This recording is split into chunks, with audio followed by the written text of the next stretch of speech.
a revival down in Hartford, and a famous minister, a guy named Moody, had been preaching along with some great music, and lots of people had attended.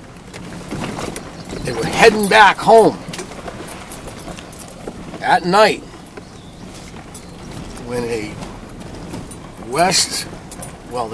train was bound to the west. It was heading toward Simsbury. And what happened was one of the trestles collapsed. Seems to be a common thread in these railroad wrecks. There were two locomotives, more modern locomotives, the Simsbury and the Tariffville, believe it or not, because it was a local railroad. And these two heavy modern locomotives were too much for the trestle that had been constructed years earlier. And just as the two train locomotives were about to enter the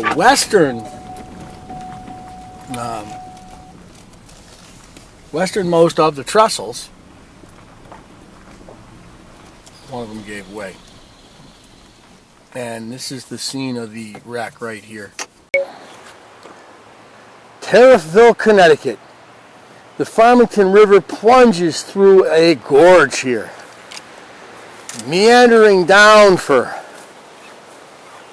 35 miles from distant Colebrook in Massachusetts. The Farmington has picked up water as it moves from many tributaries, and as you can see here, it's become quite a broad river.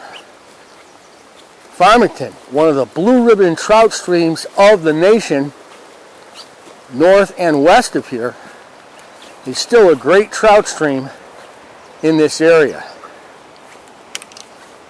What I'm going to do is see what I can pick up here at the Farmington River. And it's got, there's areas where it's got some really good access. And I'm off Route 189 in one of those areas. And I'll be trying a variety of different techniques here. See what I can make happen. And of course I'll start out with the Euro presentation. It looks like the river's up right now, but we'll see. There's plenty of smallmouth bass in this river too, which makes it an interesting river to fish. And down below the 189 bridge you can see.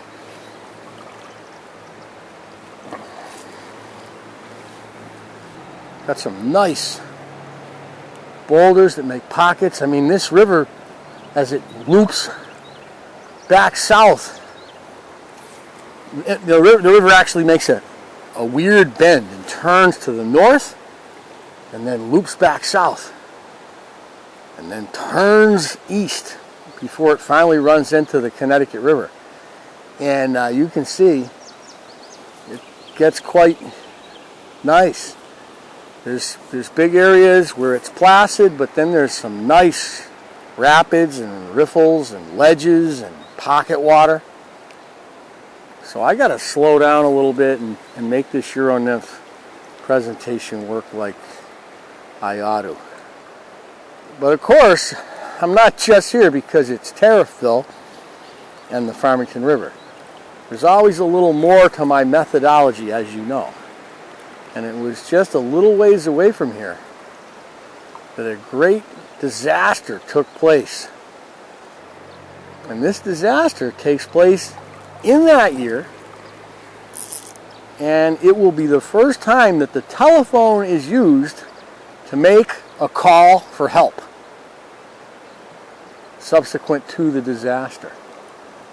So that's an interesting little factor. I'm talking about the Tariffville train wreck.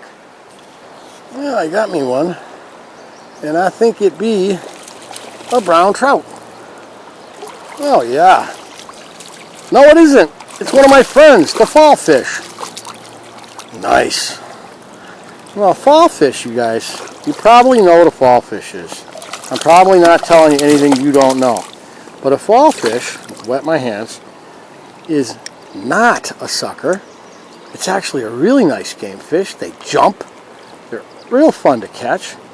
Don't think it's a chub. Don't think it's a dace. Don't throw it up on the shore. Don't think it's a sucker. Let them go. Great fish. They get pretty big. Well, a couple 3 pounds. You catch one, you're going to have fun. And he gives me a little bit of action here in the Farmington. Usually there's 3 or 4 of them around if they're around. So that Euro nymph must have attracted his attention. He gave it a nice hit. And I always like that. I like catching smallmouths. I like catching fallfish because they let you know you're doing things right. You know, you got to get that Euro nymph dancing. You got to get that current dance going. You got to be watching your indicator. You got to be feeling for the strike. Sometimes you don't feel it at all. It's just a simple movement by that indicator. But those fallfish, I don't care. Whatever fish it is, it's going to make you feel like you're doing something right. And that's something we all need when we're Euro nymphing, because it is a real feel technique. And let's be honest, catching fish is what you do it for. It doesn't have to be trout. I thought that was a nice faded out brown when I saw him turn. We got somebody here. He's over by that rock. What are we looking at? Is it a smallmouth? Is it another fallfish? It's another fallfish. Here he comes. And I'll tell you what, you set the hook into one of these guys and they take off. They scamper. He hit the top fly. And back in the water he goes.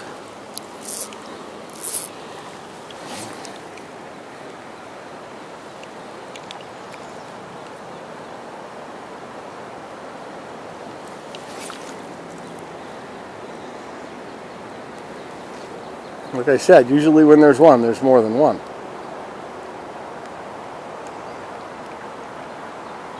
A gravel bar here out in front of this island. I feel like there's a deep hole between me and the island though, and I don't like that because I came out here to walk across, and it doesn't look like that's going to happen.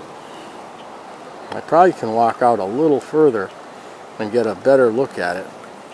This is a sort of a muddy bottom on here. It's rocky, and then there's mud in there. And I'll tell you what, I don't want to go for a ride down this river. There's a lot of rocks here. It'll wake me up quick, I'll tell you that. There was one and I blew it. That was funny. I was skylarking. I wasn't paying attention. I was like looking down there. Guy was jogging by. And I felt that, you know, and gagger.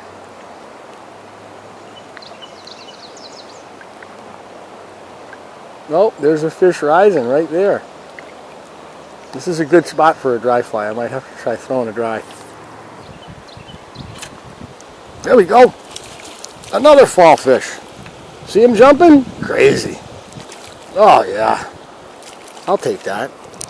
Again, not big, but it's just like catching a little 8-inch, 10-inch rainbow or brookie.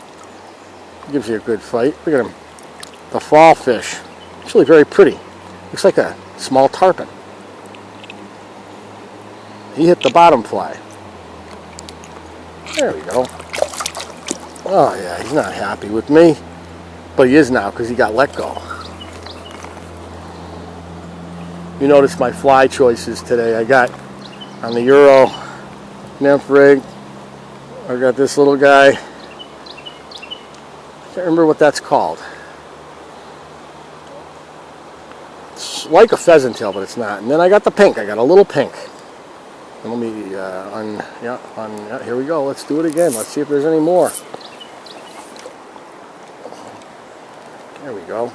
Now high stick. And let that nymph combination move down the river. There's some big carp in here. I'd like to get into one of them. Or one of those big trout. Or a salmon. I'm not particular. Smallmouth. Oh, there's another one. We're into a regular horde of fallfish. Look at this guy. Oh, he's on the top fly. Oh, yeah. Oh, and there he goes. I didn't get a chance to show him. He was out the same size as the other ones. Oh, I just saw a caddis. So we got a little bit of a hatch going on. That bodes well.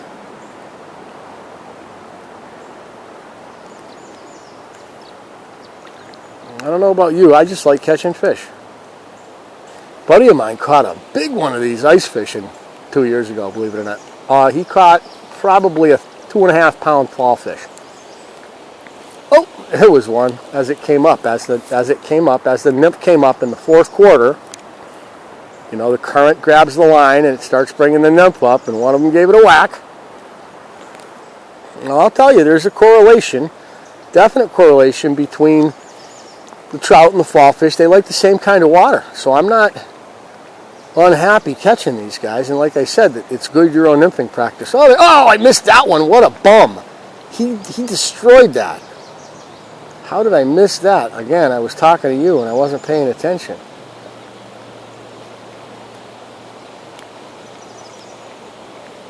Let's see.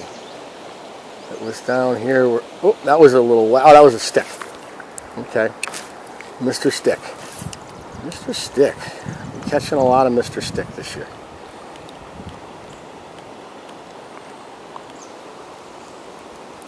There we go. Somebody.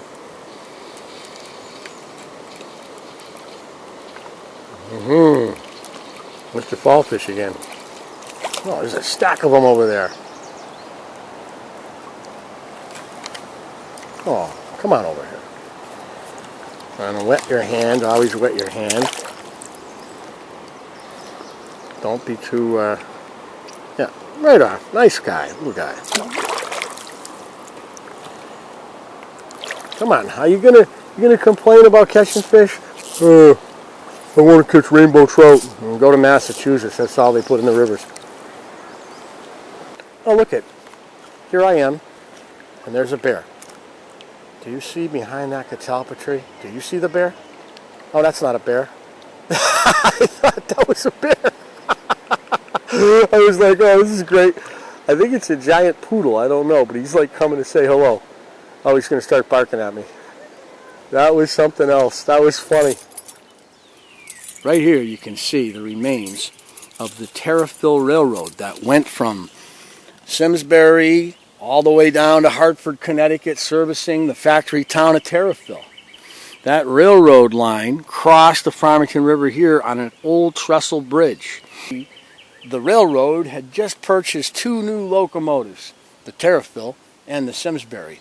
Heavy-duty, powerful locomotives. And these locomotives proved to be too heavy for this bridge. Now, these locomotives were pulling a group of passengers back from a revival in Hartford. They had gone to see a minister named Moody and some musicians. They had a great time, I'm sure, but they didn't have a great time when they crashed down into the river from the 20-foot high trestle. It was an awful moment. 13 killed, 26 badly injured. But interestingly, this disaster proved to be the first time that brand new invention by Alexander Graham Bell, the telephone, was used to place an emergency phone call.